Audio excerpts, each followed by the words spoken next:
I've had quite a few people ask me recently how I like to use EZDrummer 3 inside of Luna, how I set things up, what my workflow looks like, and how I would actually use it in a real song. So today, I'm going to walk you through exactly how I would do it step by step. So I use EZDrummer 3 in two main ways. The first way is for songwriting, and it's a perfect tool for songwriting. It's quick, it's flexible, it's easy to use, lots of options available to you, and it's great for building out your arrangements. And when I do that, I rely heavily on the MIDI side of things. And the second way I like to use it is when I actually want to use the drum sounds from EZDrummer 3 in my final recording. And at this point, I no longer want to be relying on the MIDI side of things. So we're going to send those sounds out of EZDrummer into Luna, turn them into audio wave files, and we're going to get them sounding as natural as possible. So when it comes time to mix, we have the maximum flexibility to tone shape and get those drums sounding how we want to and not be locked into how they sound within EZDrummer. All right, so let's go ahead and jump inside of Luna. You can see I have a brand new blank session pulled up here that I just created. And the first thing I do when I start to write a song, maybe I've already kind of got acoustic guitar and vocal thing kind of sort of worked out. I'm gonna start building out my song and the arrangement. I need to add a drum track, and then I'll add some guitars and bass and vocals, all that kind of stuff. But I always start with the drums. So come up here to this plus sign, we're going to add an instrument track. We're going to call it drums right here. And of course, instrument, we just need one, stereo is fine. EZDrummer 3, if you don't see that there, then you can click that and choose from your list of instruments right there. And we're not going to worry about tape right now. And then we're going to choose create, and that gives us our EZDrummer track right here. And you can see it automatically pulls up EZDrummer 3. Now, one of the great things about EZDrummer 3 is that we have all these different libraries that we can purchase and have. You see I have several right here, and we got all these different presets we can choose from as well.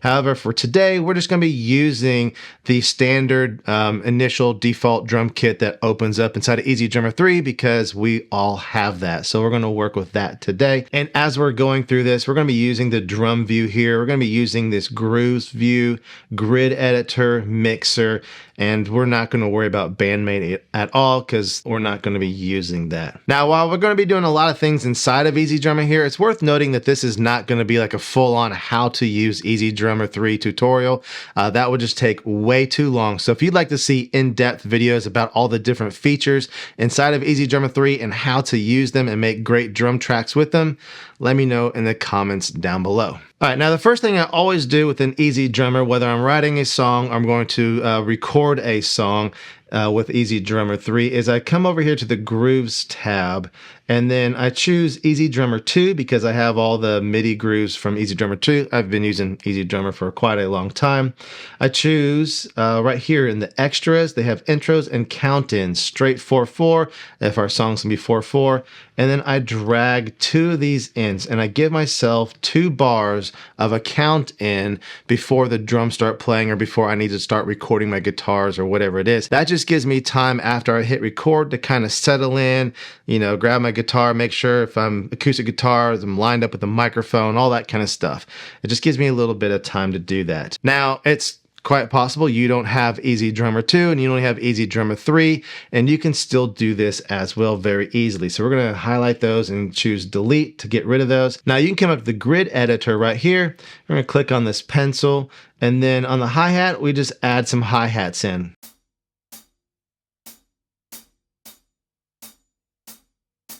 Just like that. And if you look down here, we effectively have 2 bars of hi-hat count in again. So there we go. Pretty much the same thing, very simple, very easy to do. Now at this point, I might go one of 2 directions in my songwriting process. Again, let's assume that I have vocals and a basic acoustic guitar kind of figured out.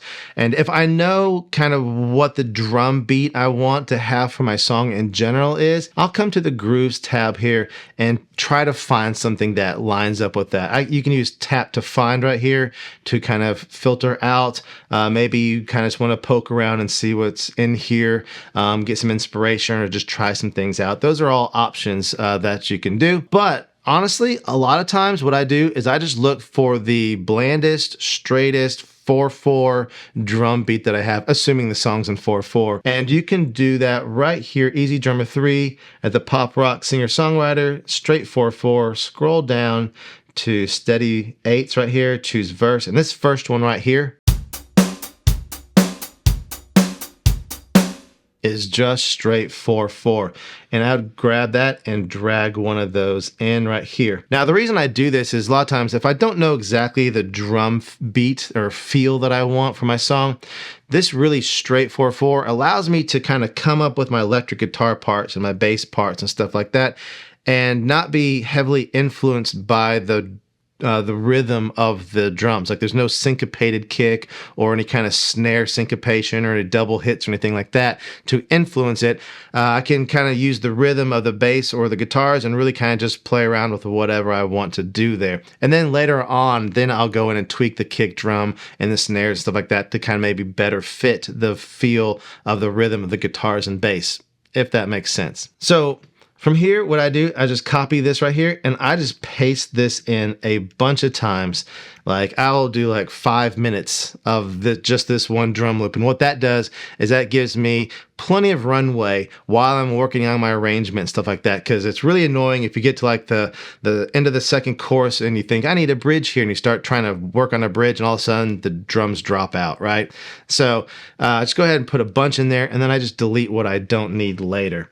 So we have this drum loop over and over and over, and that's okay. Now, as I start recording different bass and guitar parts and figuring that out, obviously the arrangement of my song is going to start to come together. And that's when I really start kind of tweaking these a little bit. But you don't have to go to the grid editor and start editing a bunch of MIDI. EZDrummer makes this super easy and super fast. So what I do is I come down here to my MIDI grooves right here. And let's say at the very beginning, we want to have this as kind of a big intro section, right? We're gonna have a big intro and then we're gonna drop down to a quieter verse. So what we can do is we can just right click on this groove right here and we can choose edit play style. And once we do this, we can really start changing things up very quickly. So I can turn on this opening hit right here and that's gonna have a crash on the downbeat of 1. And then the power hand right here is on the hi-hat. That's our subdivisions, right? And let's say, again, this is going to be a big intro. So we want something other than the hi-hat. So I'm going to move it over here to the ride. And now I'm going to also choose the edge right here. So if I play this right here, this one right here is our original groove that we had. Right? Very boring, straight 4/4.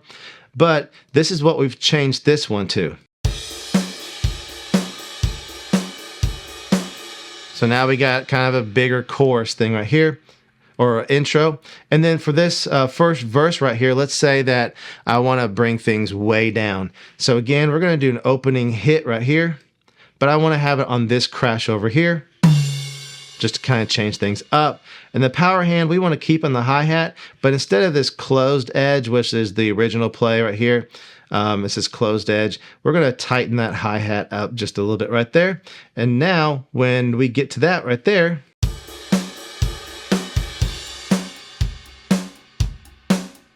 it comes down. But let's say in the second verse, we want to kind of open up a little bit. So we want an opening hit right there. Power hand is still going to be hi-hat, but let's say, open it up just a little bit more.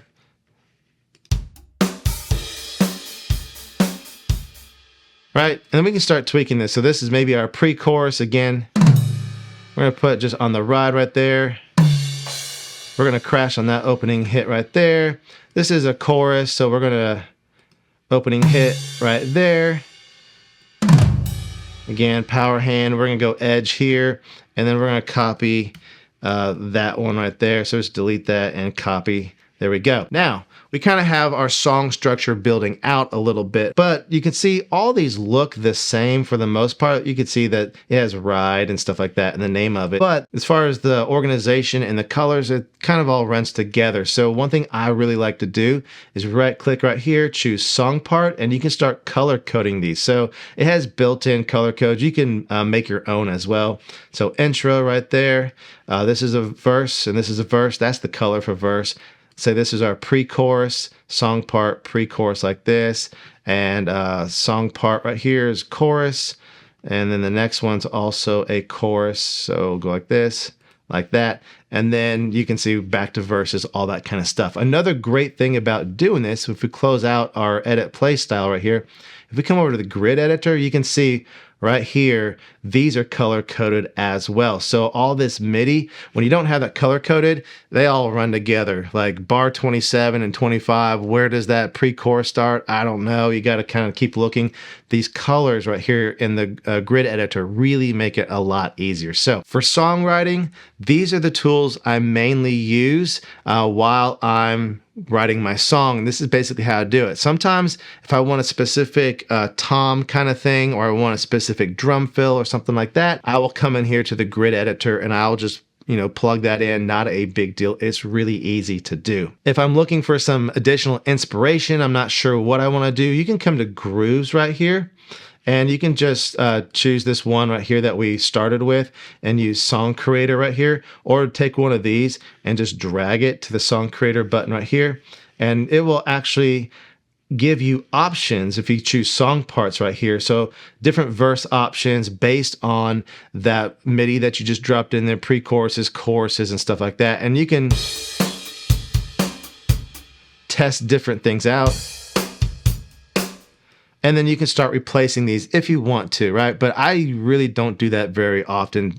I just kind of get all this set using the edit play style and then add the fills that I need. And I'm not trying to make it absolutely perfect. I'm trying to just get the general idea. And again, you'll note that I did nothing inside the MIDI editor of Luna, because the MIDI editor in Luna is really basic. It has the essentials, but it's pretty basic. EZDrummer 3 is really good. It's really catered towards editing and writing drum parts. It makes it very easy, hence EZDrummer, right? So all my work is done inside of EZDrummer 3. Now let's say that I've been working on this song for a little while now and I decided, you know what? This is actually really coming together. I really like this. I would like to record a real version of this and use a real drummer for this. So what I would do is I would maybe tweak any little final drum fill kind of things. They don't have to be perfect, just kind of getting the idea. I'm not going to go and spend hours doing that. And then I will make sure that all of my guitars, my bass parts, my vocals, they're all recorded fairly well, like a really good demo. And those parts are very representative of what the final version will sound like. They're not perfect, but you listen to it, it goes, okay, yep, I really understand what that's going to be like. And then I'll export two versions of my song. One with the EZDrummer 3 muted, and that's what the drummer will play to. And then I will also export another version with the drums from EZDrummer 3 in it. That way, the drummer can hear like the general vibe and groove I'm going for. I'll make notes about any specific drum fills or places like where the crash needs to happen to line up with something else. If those are things I really want, I will make notes of that, and then he can hear what I'm talking about. And that just seems to be really helpful for both sides of the conversation. All right, so now let's say instead of sending drums off to a real drummer, I've decided I actually want to use the sounds from EZDrummer 3 in my final recording. So at this point, I would have done everything the same way up till now, but now I'm going to really spend some time dialing in those drum hits, those drum beats, the drum fills, really getting those set exactly how I want them, because we're not going to have somebody else playing that. This is what we're going to have. I would spend a lot of time doing that in the grid editor, maybe finding some grooves, checking out some fills, all those kinds of things. Now we're going to skip all of that and pretend that this is exactly what we want. Now the next thing I want to do is actually get my drum sounds out of EZDrummer 3 and get it into Luna as waveforms and work with them as if they were real drums. And I want them to sound as natural as possible without all that preset stuff on there. And that way I can work with them a lot like real drums and get the maximum flexibility and tone shaping and all of that. So the first thing we're going to do is we're going to get our drum sounds as natural as possible. So if we come to the mixer real quick, you'll see in this preset, we have these different knobs right here to change things up. If we switch to another preset, you'll see a lot of times these change up and we'll get different things going on here, right? So the first thing I want to do is I want to get my drums to original mix. And that's going to give me the maximum options right here of kick and snare tracks, all that stuff. But most importantly, it's gotten rid of those preset knobs down right here. This is going to be the most natural version of the drum sounds. It's not going to be quite the same as something like Superior Drummer, but this is going to be the most natural. Now, the next thing we need to do is start getting our sounds out of EZDrummer 3. So we need to tell EZDrummer 3 where to send our audio. Right now, everything is coming out of 1 and 2 right here. That is the default. So what we need to do is we can change our outputs right here. So what I go to do is I go through each one of these and assign the output. So I want to kick in right there. I'm just going to leave that on 1 and 2. Kick out, I will change to 3 and 4. Kick sub, I don't use very often. Let's say I don't want it for this song, so I'll choose none and mute right there. And that's going to make sure that the kick sub is not going to end up on a track. And then come here to snare top, and I'm going to choose 5 and 6. Now, you've probably already noticed that all these are stereo outputs, and EZDrummer 3 does not have an option for sending things out mono. So for like my snare top, normally you have one microphone on there, and it's just mono, right? I can't do that. So we go 5 and 6 right here. Everything is going to be stereo tracks. And we'll be able to fix that here in a little while. So 7, 8 for my snare bottom, hi-hat, 9 and 10, rack tom 1. I don't ever use rack tom 1 on this because it's just too high pitched for me. Rack tom 2 is going to be 11 and 12, 13, 14, 15, 16, and then floor tom 17, 18, ride 19, 20. And then overheads. A lot of times I use overhead kit and not overhead. Overhead right here, think of it more as like cymbal microphone. So if you just want to get the crashes and the ride very focused on the cymbals, the overhead, at least in this drum kit, is very much that kind of thing. Overhead kit is much more of overheads that capture the general sound of the drum kit as a whole. You're still getting your cymbals and all that stuff, but you got more of the toms, more of the snare, those kinds of things. So overhead kit, we're going to do 21, 22. Overhead mono, I'm not worried about, so I'm just going to get rid of that. Ambience is like our room microphone, so 23, 24.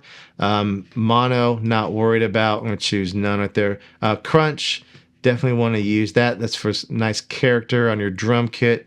And so we're going to do 25, 26 right there, right? And then these right here, I'll go ahead and hit mute. You don't really need to because they won't make any sounds since there's no MIDI for those. But a lot of times I'll come through here and just do this kind of thing just for organization, visual, you know, whatever. It just makes me feel better. So I'm going to do that real quick right there. So there we go. Now we have all of our different microphones, right? Different drums sending to different outputs within EZDrummer 3. But now we need to tell them where to go inside of Luna. And that's where this right here comes in handy, this multi-out mixer, which actually is a sort of new feature at this point at the time of this video. But we come up here and we're just going to choose this button right here. And you can see it says 3-4 right here. And we're going to say 3-4 is our kick out. So I'm just going to type kick out. And then I can hit enter on this one. And it automatically moves to 5-6 right there. And 5-6 is going to be snare top.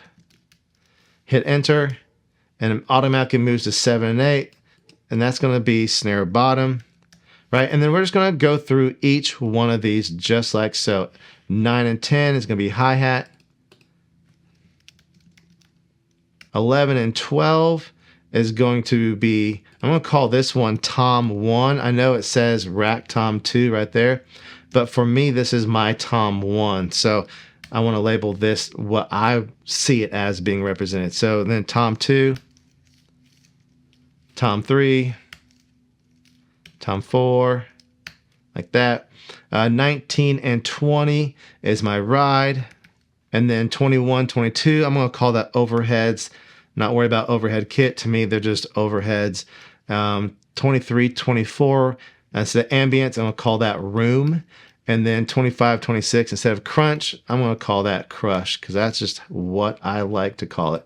Choose add, choose done. This first one right here still says drum, so I'm going to call this one kick in since it's 1 and 2 right there. And there we go. And so these are all of our outputs. And if we close this, you'll notice Now we have a bunch of tracks right here that weren't there before. These are all of our different outputs.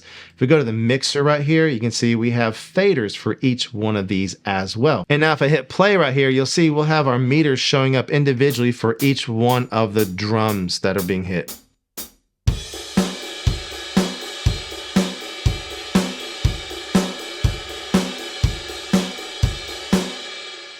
Right, so a lot like as if we had a real drummer playing. Now, a couple things to note at this point. Technically, you could actually start mixing with this just like this, as if they were real drum tracks, because everything is separated. You can start putting plugins, so like on your snare top, if you want to add an EQ or something on here, you can start adding EQs. Let's say you want to go API Vision Strip, go all out, right? You can add that there and start EQing, compressing, whatever you want to do, just as if it were a real snare track. And you can also do things like assign to buses, do sends out to reverbs, delays, all those kinds of things, just as, again, if they're multi-track drums. Couple things to note, because EZDrummer 3 only sends out on stereo tracks, all of our tracks are now stereo, which is kind of annoying. We don't need a stereo snare top, right? So what you can do is right click on here, choose simple, and that'll make it just one pan knob like this, much more like a mono track, right? But it is still technically stereo. You can see right here, the stereo meter is still there. And if you wanted to change all of these, you'd come here all the way up to say maybe ride right there, right click on one of them, and it will change all of those right there as well. And of course, overhead, room, crush, those still make sense as two knobs in a stereo situation. But remember, these are still technically stereo tracks. Now I'm actually going to change these back to the stereo knobs. Another thing to note is we're over here in our timeline view. These are all instrument tracks. We do not have any waveforms or audio tracks going on right now. And again, I like to get to the point where I have actual waveforms and audio tracks, and it's much more like mixing with real drum tracks. So that's what we're gonna do now. So there are actually several ways you can do this, but I'm gonna show you the way that I like to do it. So the first thing I'm gonna do is highlight all of these right here.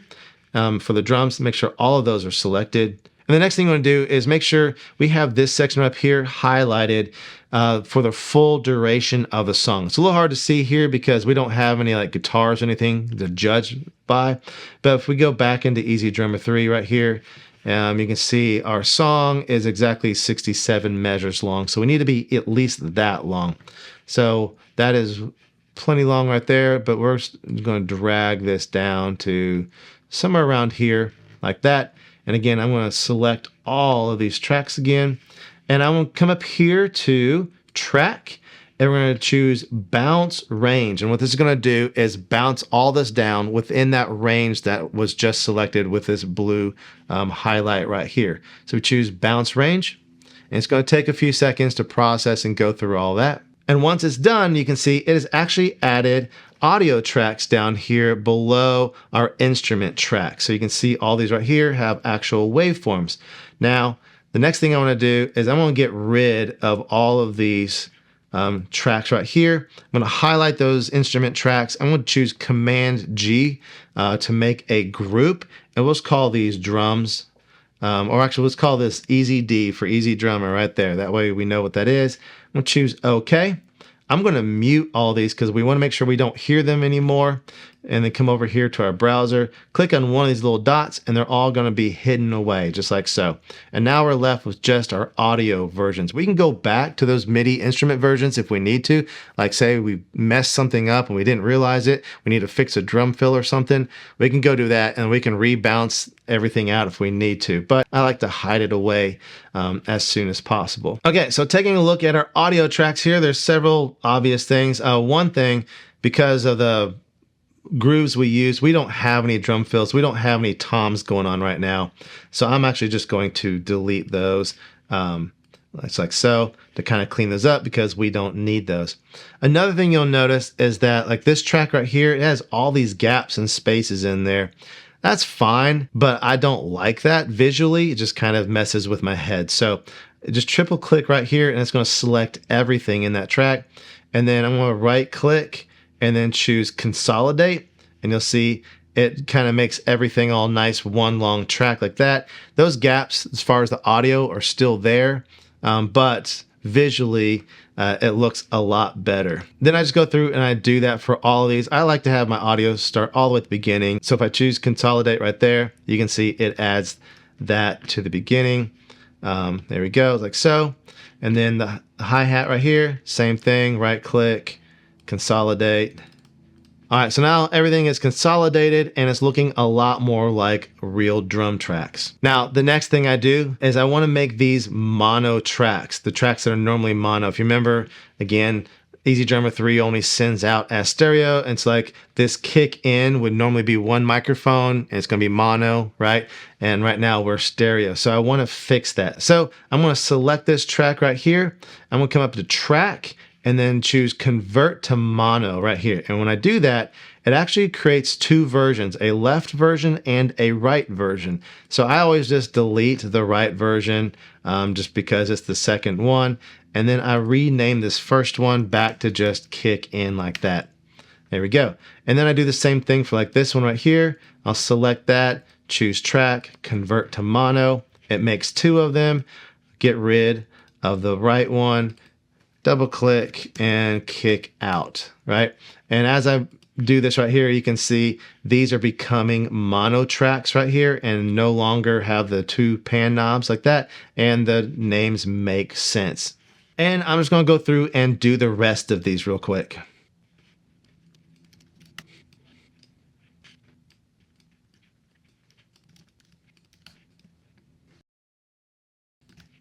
All right, so got those converted. I renamed overhead, room, and crush, but I kept those stereo because, again, in a recording situation, those would still be stereo. One other thing we got to do real quick is come over here to the mixture, and you'll see, because these were all the left side tracks, these are all panned hard left, and so we don't really want that. So we're going to choose that right there, and we're just going to pan them all up the middle, straight up the middle. So kicks and snares are typically straight up the middle. The ride, you might, pan to the right a little bit. Yep, because we're going to be drummer's perspective. And the hi-hat, we might go left just a little bit like so if we want to do that.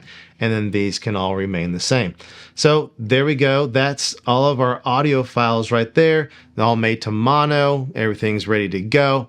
One additional little thing I like to do, and that is to increase the volume of each one of these, because you can see these waveforms are pretty small and they're not super loud. So I like to just get all of them to be like around -9, -6, somewhere in there, as if I recorded them. Because if I was going to set up a drum kit with microphones, record it, I'd be shooting for that -9, -6 ballpark, right? So we're going to kind of just replicate that as well.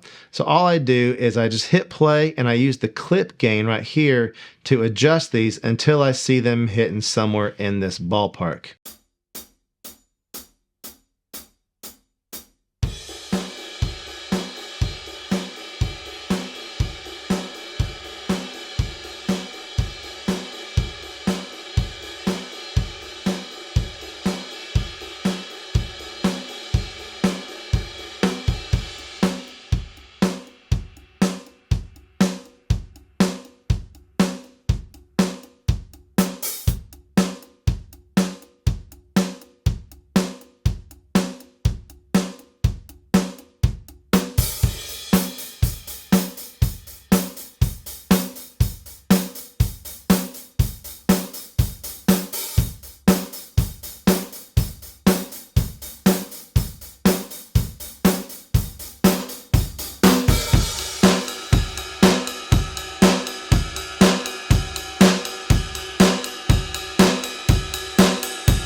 All right, so there we go. Of course, again, I had to come in here to the mixer and kind of rebalance some things. That's not a great balance, but you get the idea on that.